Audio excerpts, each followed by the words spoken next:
Never buy cream cheese from the grocery store ever again. Welcome back to Turner Farm. Today we are making 2-ingredient cream cheese that comes together inside of 20 minutes, and you probably already have the ingredients in your fridge. So as most of you know, we have a dairy cow named Happy. She's our purebred Guernsey cow, so we are blessed with lots of milk every single day, and we make lots of our own recipes from that milk, such as homemade mozzarella and yogurt, and I have videos on how I make those. But today I want to talk about fresh cheeses. When I go to the grocery store, I find that cream cheese, especially whether it's in a block or it's in a spreadable form, has so many extra nasty ingredients in it that are really not all that healthy for you. And so cream cheese gets a bad rap because everyone says it's not a healthy choice, but it can be. So I'm going to teach you today how to make cream cheese out of just milk and lemon juice, and then seasonings and salt if you want to add that in after. But it's just 2 ingredients to whip up this really easy, simple cheese.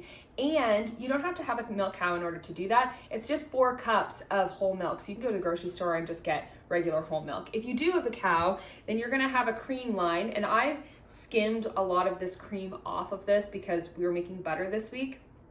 So what I'm gonna do is you wanna keep that cream on top of your milk, and then I'm just gonna shake it all up so that we have a whole milk, and then I'll take my 4 cups out of that. So let's get started. This is a super easy recipe. I originally felt a little bit silly even making a video about it because it's only 2 ingredients, but when I first started making this, I found it really helpful to be able to look at somebody else's consistency in the pot when it's boiling and when it's forming into the cheese. So I'm gonna show you how to make cream cheese from scratch out of 2 ingredients. So basically we're just gonna come in here and pour our milk into our heavy bottom saucepan. So it's 1 liter, 4 cups of milk, and then we're just gonna bring this to a rolling simmer. And then all we're gonna do after that is add our lemon juice in on top, and it will separate it into our cheese. So I'm just gonna leave this to heat up and come to like a rolling boil, and then we'll move on. I got a little bit sidetracked and my pot simmered over, so you wanna make sure that you don't do that. So I turn this down to a medium heat, and I'm just gonna pour about a tablespoon of my lemon juice in with it. And what you'll start to see is it will start to curdle a bit, so you're gonna be able to see the separation of the whey and the cheese. So the start of it will just be like, it will start to separate on your spoon.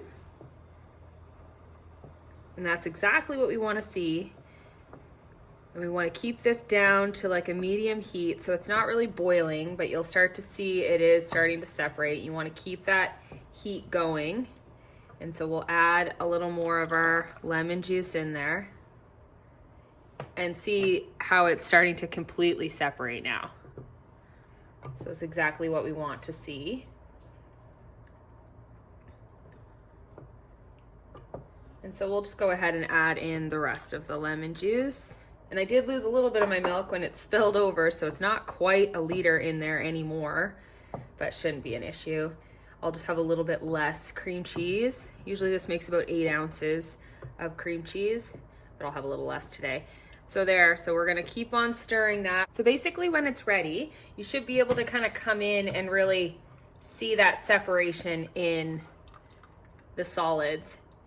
And so it's not as dark yellow. I'm gonna leave this just for 1 more minute or so, but this whole process should only take 5 minutes. It really should separate and do its thing within that 5 minutes, and really it's starting to rise to the top and we're getting that separation of the whey, but it's still a little bit creamy. So we'll wait maybe 1 more minute and then we'll strain it through the cheesecloth.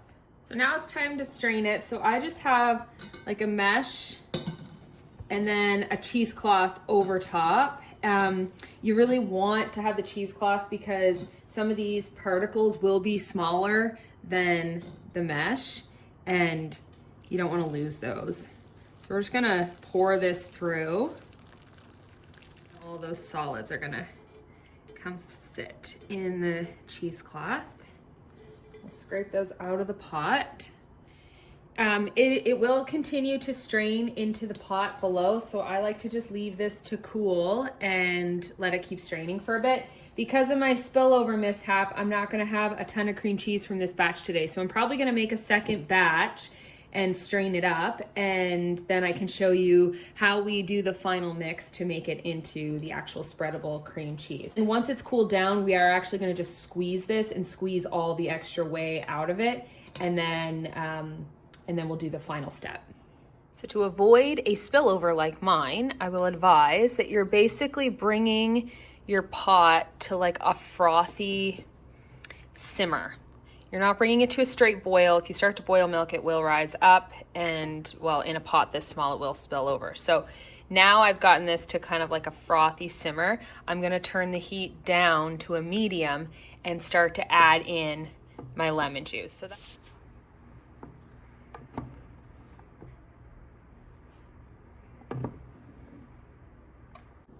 So this is what we're left with once it's finished, is kind of this cheesy mixture.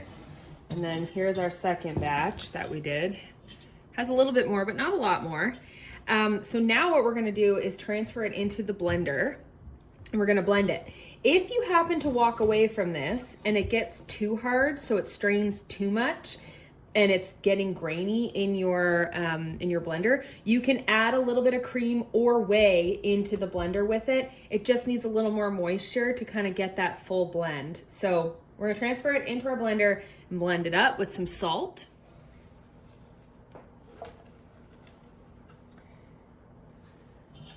So this one, the first one feels a little dry, so we'll see how it blends up, and I may have to add a little whey in there with it. I'm gonna add in a little bit of our salt. Now this would be the time to add any other seasonings that you might want. So if you want like a spicy cream cheese or something like that, you can go ahead and add in some extra flavors now when we're blending it up. Vitamix actually didn't do as good as a job as it usually does, but this is a beautiful spreadable thick cream cheese. So this can be used in any recipe that calls for cream cheese. It can be used for cream cheese icing. It can be used obviously like for a dip. This is delicious. You can spread it on a bagel. You can use it in a cookie recipe or anything that calls for cream cheese. So you just have to see what your recipe calls for and then make as much as you need. So as you can see, this was about 1.5 batches of the cream cheese. And then you just kind of measure it out, and you can make as much as you need. So you can make a double, triple, quadruple batch and just quadruple all of the measurements. And this is a very forgiving recipe. It works out fine. So there's our homemade 2-ingredient cream cheese. And if I wanted to, I could form this into a block and I could put it in the fridge, and it sets up just like regular cream cheese. So I will never buy cream cheese from the grocery store again because this is so delicious.